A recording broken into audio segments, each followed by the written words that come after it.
नजर न्यूज, सच की किरण।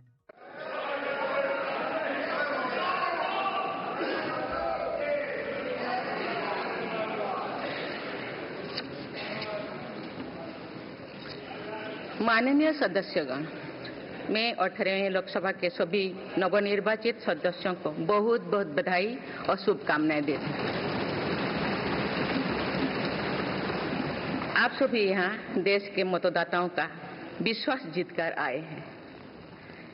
देश सेवा और जन सेवा का ये सौभाग्य बहुत कम लोगों को मिलता है। मुझे पूरा विश्वास है आप राष्ट्र प्रथम की भावना के साथ अपना दायित्व निभाएंगे, 140 करोड़ देशवासियों की आकांक्षाओं की पूर्ति का माध्यम बनेंगे। मैं श्री ओम बिरला जी को लोकसभा के अध्यक्ष की गौरवपूर्ण भूमिका के निर्वहन के लिए शुभकामनाएं देती हूँ।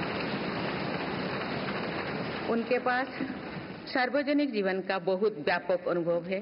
मुझे विश्वास है कि वे लोकतांत्रिक परंपराओं को अपने कौशल से नई ऊंचाई से देने में सफल होंगे। माननीय सदस्यगण, मैं आज कोटि कोटि देशवासियों को की तरफ से भारत के चुनाव आयोग का भी आभार व्यक्त करती हूँ। ये दुनिया का सबसे बड़ा चुनाव था। करीब 64 करोड़ मतदाताओं ने उत्साह और उमंग के साथ अपना कर्तव्य निभाया है। इस बार भी महिलाओं ने बढ़ चढ़कर मतदान में हिस्सा लिया है। इस चुनाव की बहुत सुखद तस्वीर जम्मू कश्मीर में भी सामने आए हैं। कश्मीर घाटी में वोटिंग के अनेक दशकों के रिकॉर्ड टूटे हैं। बीते 4 दशकों में कश्मीर में हमने बंद और हड़ताल के बीच कम मतदान का दौर ही देखा था। भारत के दुश्मन इसको वैश्विक मंचों पर जम्मू कश्मीर की राय के रूप में दुष्प्रचारित करते रहे, लेकिन इस बार कश्मीर घाटी ने देश और दुनिया में ऐसे हार ताकत को करारा जवाब दिया है। पहली बार इस लोकसभा चुनाव में घर पर जाकर भी मतदान कराया गया है।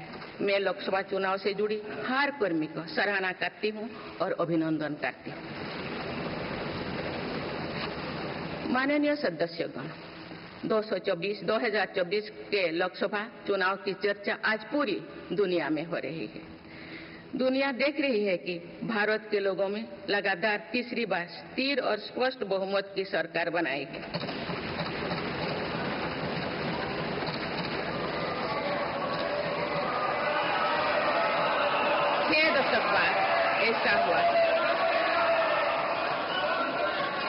छह दशक बाद ऐसा हुआ है।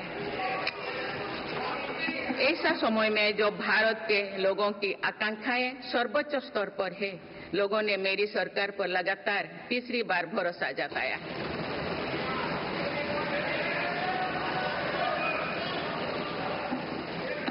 भारत के लोगों को ये पूर्ण विश्वास है कि उनकी आकांक्षाएं सिर्फ मेरी सरकार ही पूरा कर सकती है।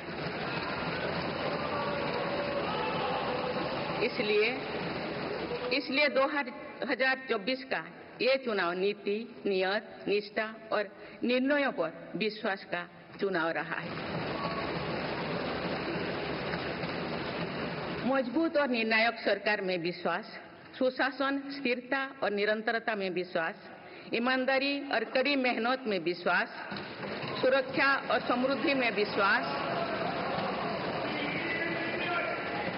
सरकार की गारंटी और डिलीवरी पर विश्वास, विकसित भारत के संकल्प में विश्वास।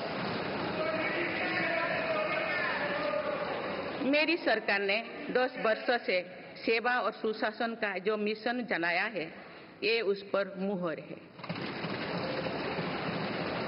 ये जनादेश है कि भारत की विकसित बनाने का काम बिना रुके चलता रहे और भारत अपने लक्ष्यों की प्राप्ति करते रहे। माननीय सदस्यगण, 18वीं लोकसभा कई मायनों में एक ऐतिहासिक लोकसभा है।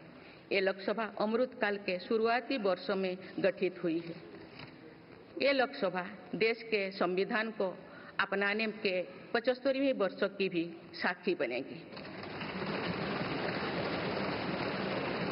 मुझे विश्वास है कि इस लोकसभा में जन कल्याण के फसलों का नवीन अध्याय लिखा जाएगा। आगामी सत्रों में मेरी सरकार अपने इस कार्यकाल का पहला बजट पेश करने जा रही है।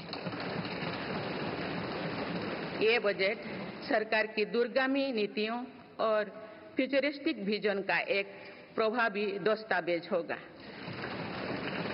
इस बजट में बड़े आर्थिक और सामाजिक निर्णयों के साथ ही अनेक ऐतिहासिक कदम भी देखने को मिलेंगे।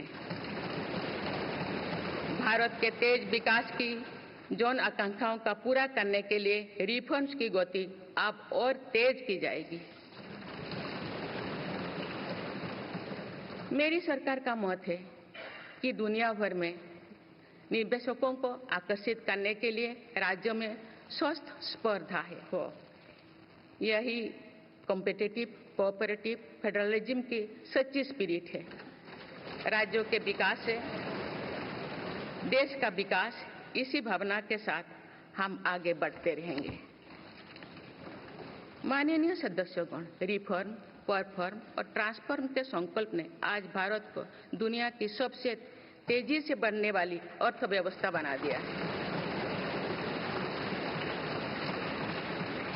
10 साल में भारत 11वें नंबर की अर्थव्यवस्था से ऊपर उठकर 5वें नंबर पर पहुंचा।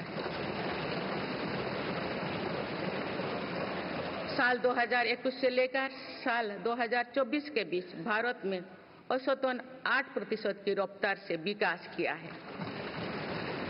और ये ग्रोथ सामान्य समय में नहीं हुई है। बीती वर्षों में हमने 100 साल की सबसे बड़ी आपात देखी। वैश्विक महामारी के कालखंड और विश्व के अलग अलग कोने में चल रही संघर्षों के बावजूद भारत ने ये विकास दर हासिल की है।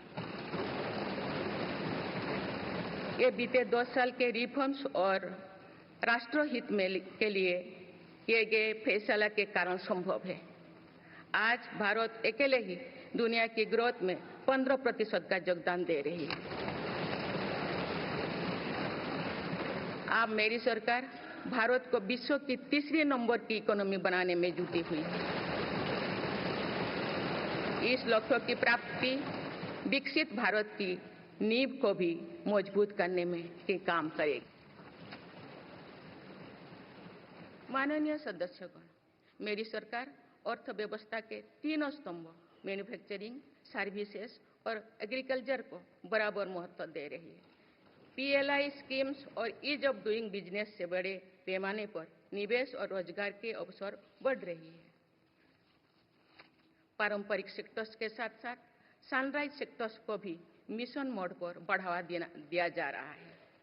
चाहे सेमीकंडक्टर हो या सोलर हो, चाहे इलेक्ट्रिक व्हीकल हो या इलेक्ट्रॉनिक्स गुड्स हो, चाहे ग्रीन हाइड्रोजन हो या बैटरीज हो, चाहे एयरक्राफ्ट कैरियर्स हो या फाइटर जेट्स हो, भारत इन सब सेक्टर्स में अपना विस्तार कर रहा है।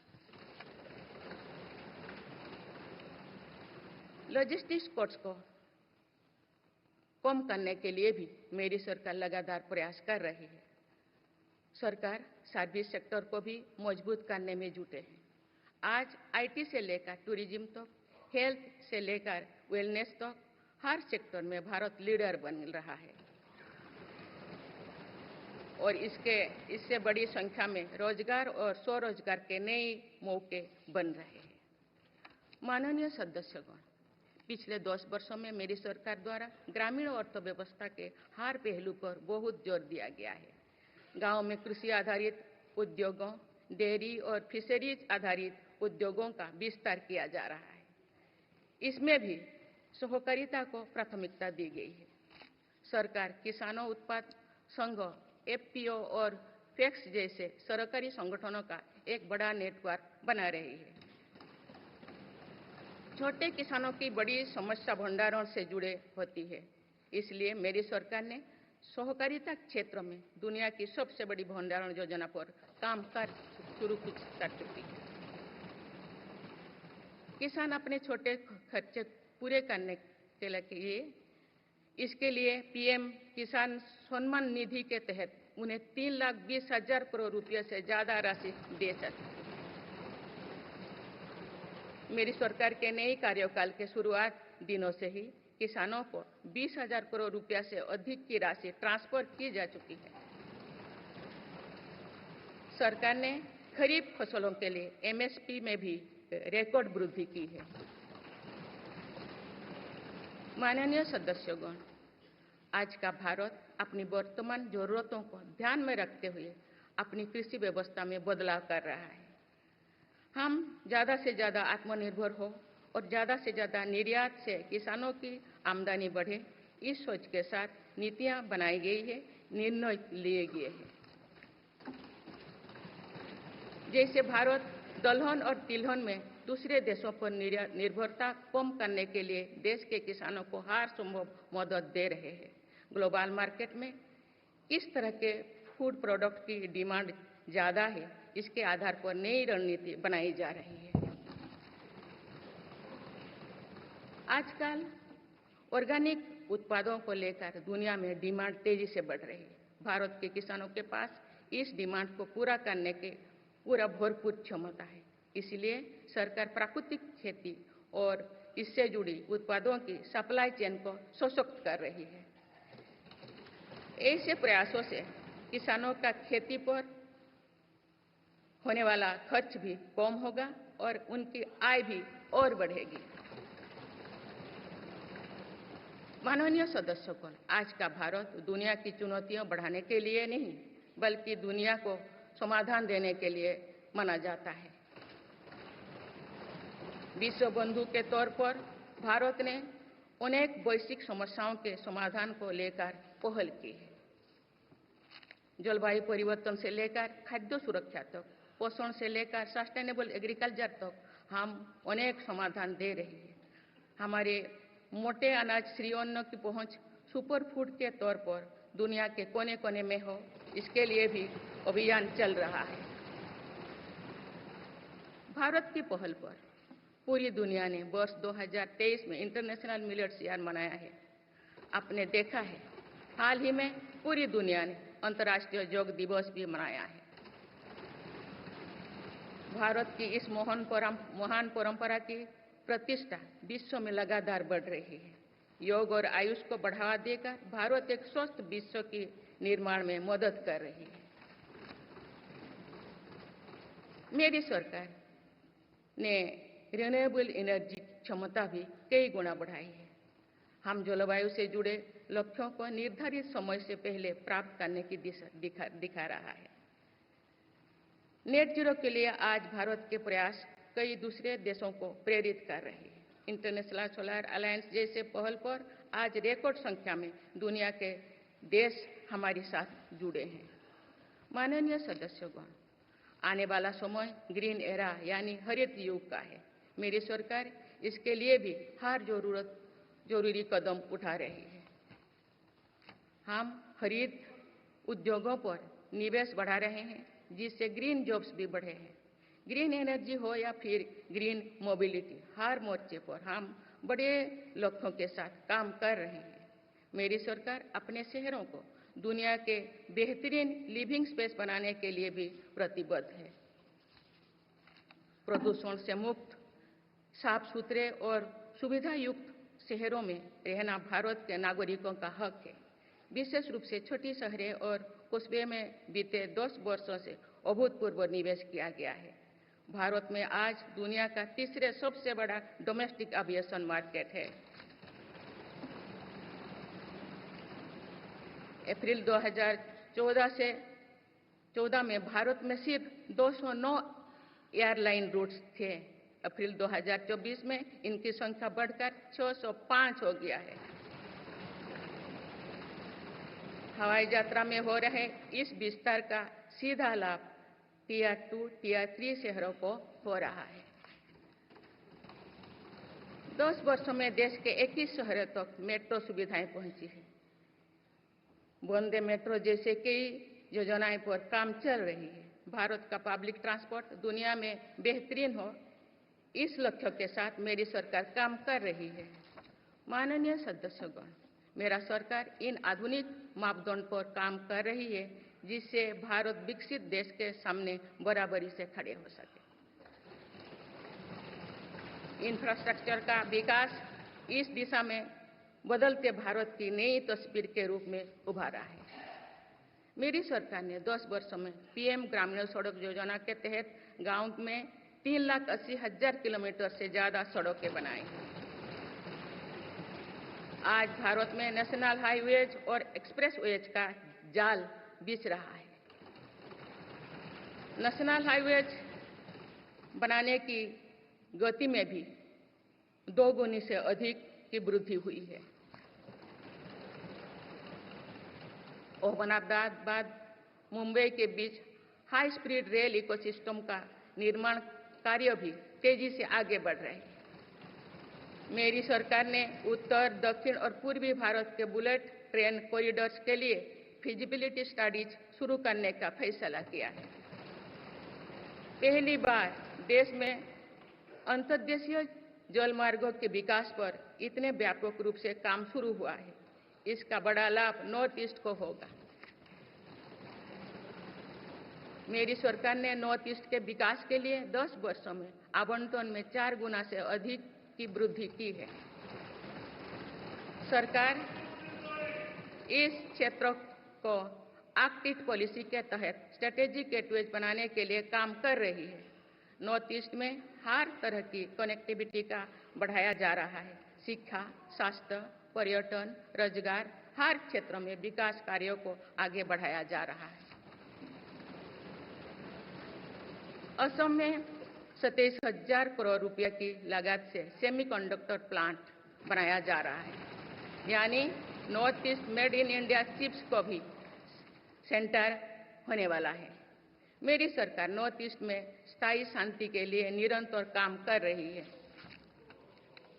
पिछले इस 10 वर्षों में अनेक पुराने विवादों को हल किया गया, अनेक अहम समझौते हुई है। नॉर्थ ईस्ट में अशांत क्षेत्रों में तेज विकास करके चरणबद्ध तरीके से अफवाह हटाने का काम भी जारी है।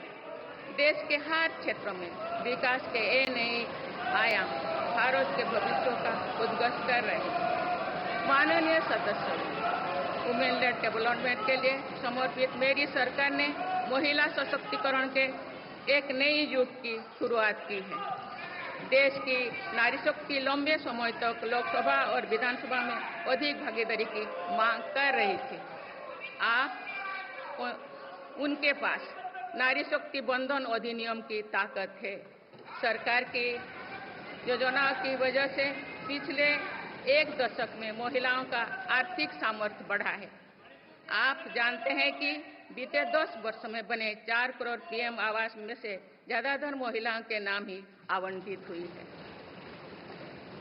आप तीसरी कार्यकाल के शुरुआत में ही सरकार ने 3 करोड़ नए घर बनाने की स्वीकृति दे दी है। इनमें से भी अधिकतर घर महिलाओं के नाम पर ही आवंटित होंगे। बीते 10 वर्षों में 10 करोड़ महिलाएं सेल्फ हेल्प ग्रुप से जुड़े हैं।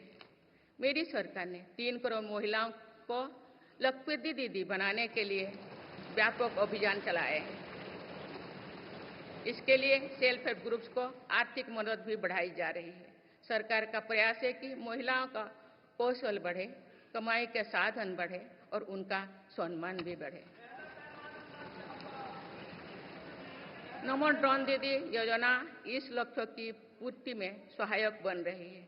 इस योजना के तहत हजारों सेल्फ हेल्प ग्रुप्स की महिलाओं को ड्रोन दिए जा रहे हैं। ड्रोन पायलट बनने की ट्रेनिंग भी दी जा रही है। मेरी सरकार ने हाल ही में कृषि खेती सखी कार्यक्रम भी शुरू किया है। इसके तहत अभी तक सेल्फ हेल्प ग्रुप्स की 30,000 महिलाओं को कृषि सखी के रूप में प्रमाण पत्र दिए गए हैं। कृषि सखियों को आधुनिक खेती की तकनीक में प्रशिक्षण किया जा रहा है ताकि वे कृषि को और आधुनिक बनाने में किसानों की मदद कर सकें।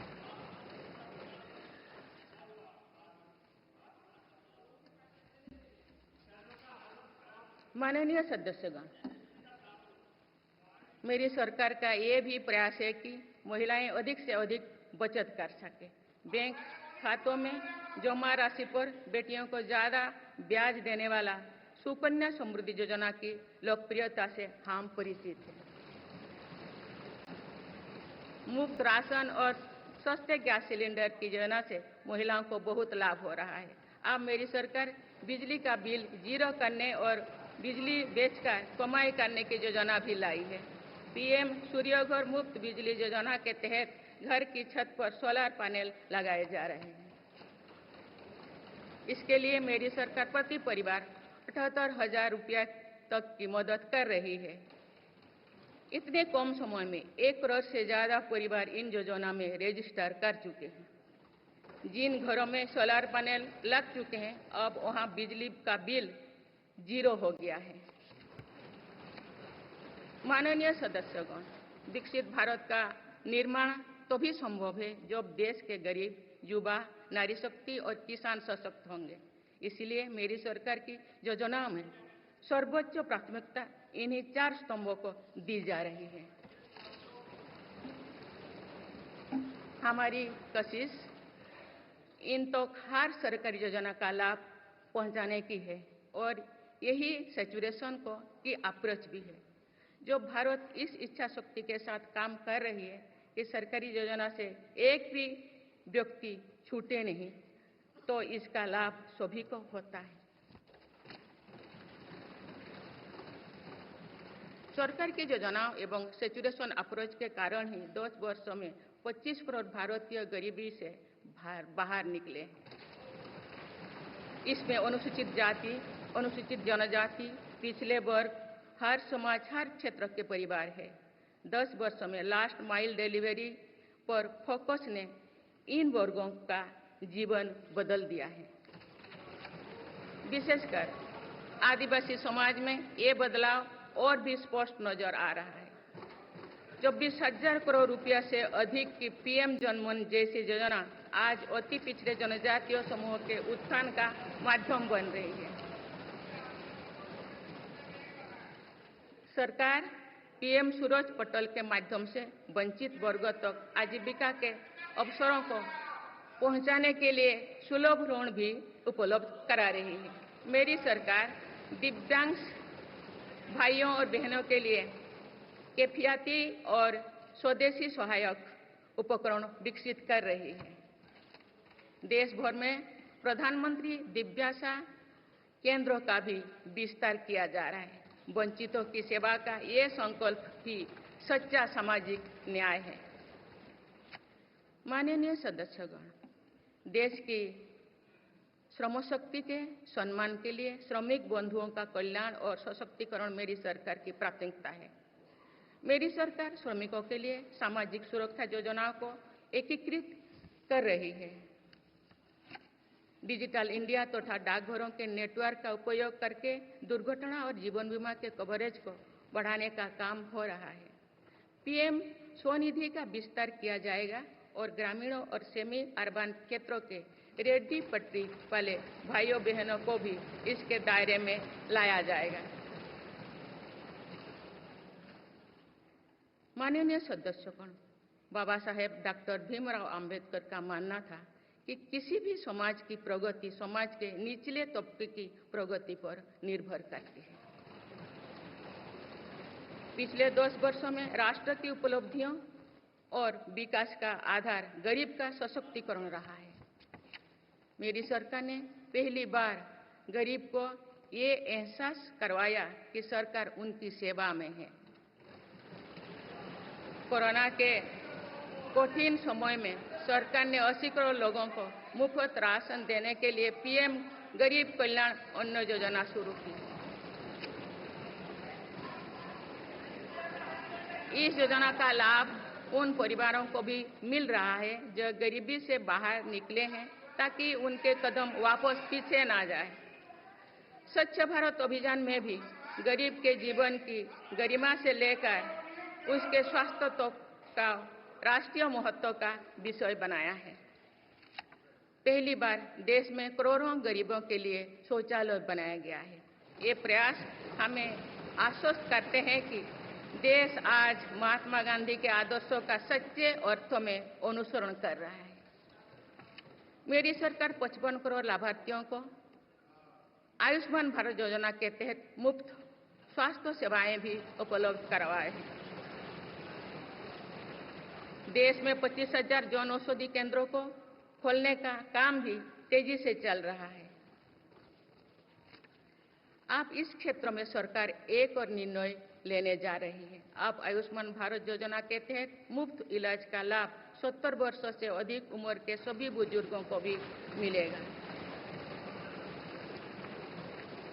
माननीय सदस्यगण, अक्सर विरोधपूर्वक मानसिकता और संकीर्ण स्वार्थ के कारण लोकतंत्र की मूल भावना का बहुत अहित हुआ है। इसका प्रभाव संसदीय प्रणाली पर भी पड़ता है और देश की विकास यात्रा पर भी पड़ता है। देश में कई दशकों तक अस्थिर सरकार के दौर में कई सरकारें चाहते हुए भी ना रिफॉर्म कर पाए और ना ही आवश्यक निर्णय ले पाए। भारत की जनता ने निर्णायक बनकर इस स्थिति को बदला है। बीते 10 वर्षों में ऐसे अनेक रिफॉर्म्स हुई है जिनका बहुत लाभ देश को आज मिल रहा है।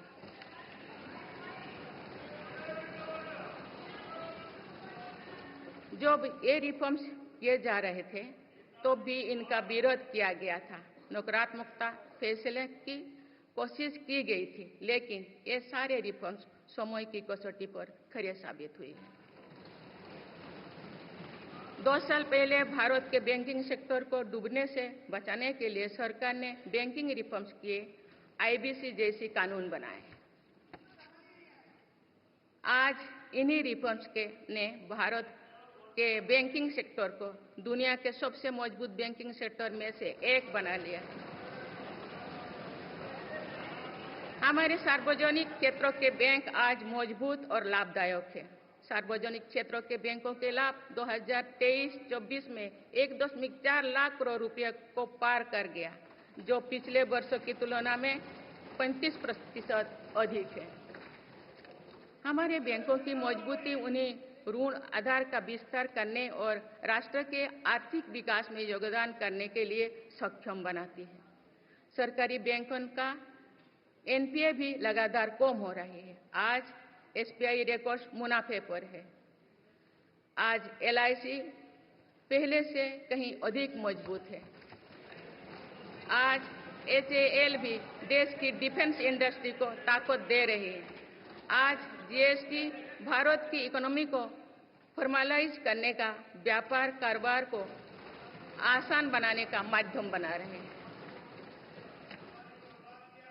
अप्रैल महीने में पहली बार जीएसटी कलेक्शन ने 2 लाख करोड़ रुपए का स्तर पार कर गया है। इससे राज्यों की आर्थिक ताकत भी बढ़ी है। डिजिटल इंडिया और डिजिटल पेमेंट्स के प्रति भी आज पूरा विश्व आकर्षित हो रही है। माननीय सदस्यगण, एक सशक्त भारत के लिए हमारे सैन्य बलों में आधुनिकता जरूरी है। युद्ध की स्थिति में हम सर्वश्रेष्ठ रहे, इसके लिए सेनाओं में रिफॉर्म्स की प्रक्रिया निरंतर जारी रहनी चाहिए।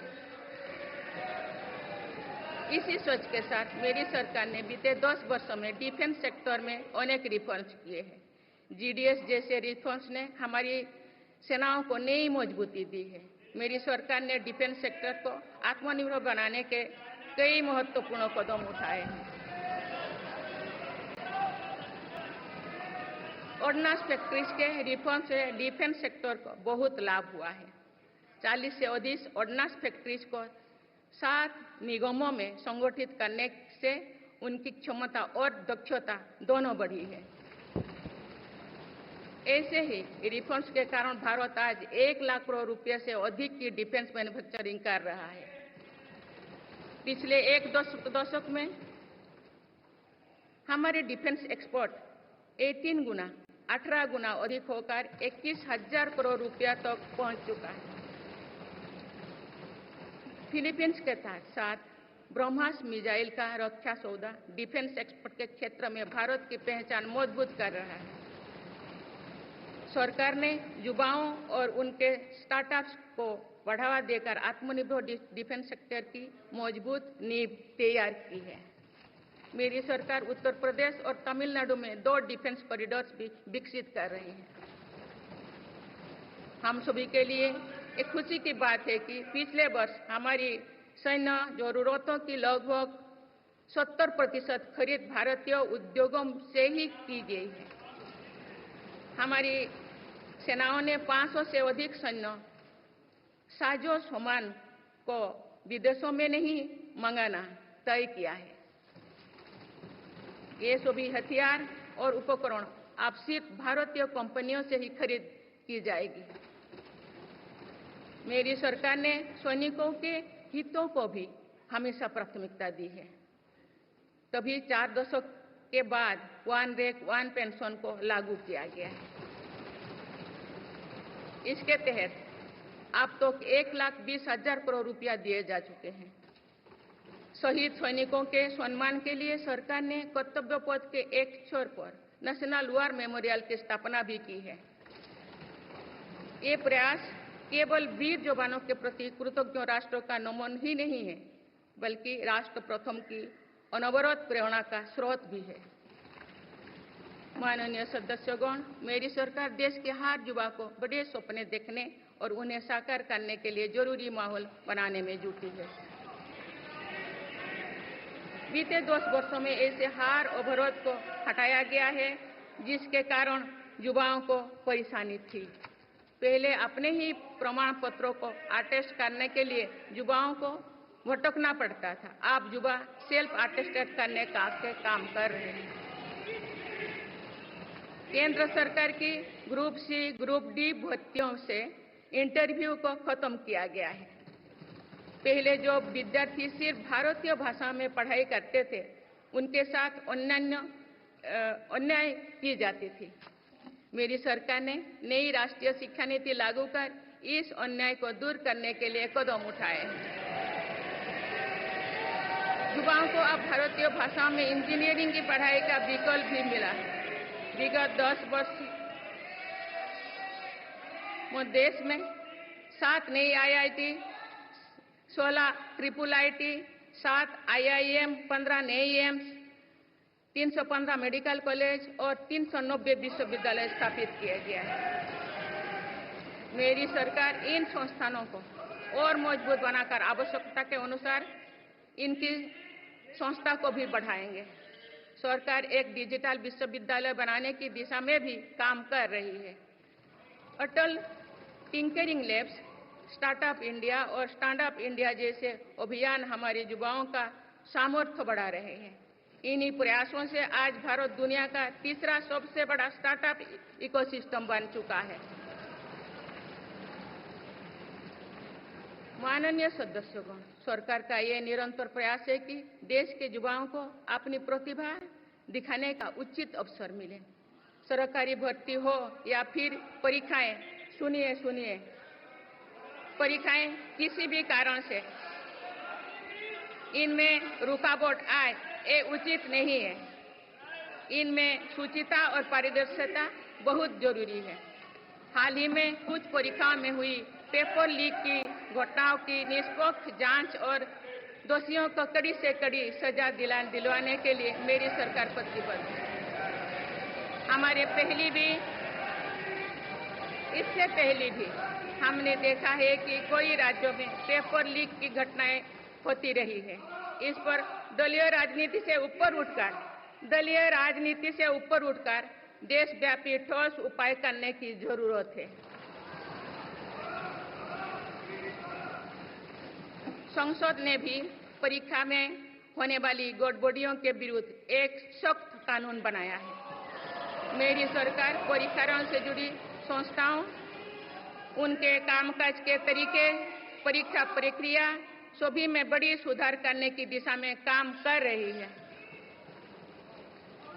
माननीय सदस्यगण, मेरी सरकार ने युवाओं की राष्ट्र निर्माण में भागीदारी और बढ़ाने के लिए मेरा युवा भारत माय भारत अभियान की शुरुआत भी की है।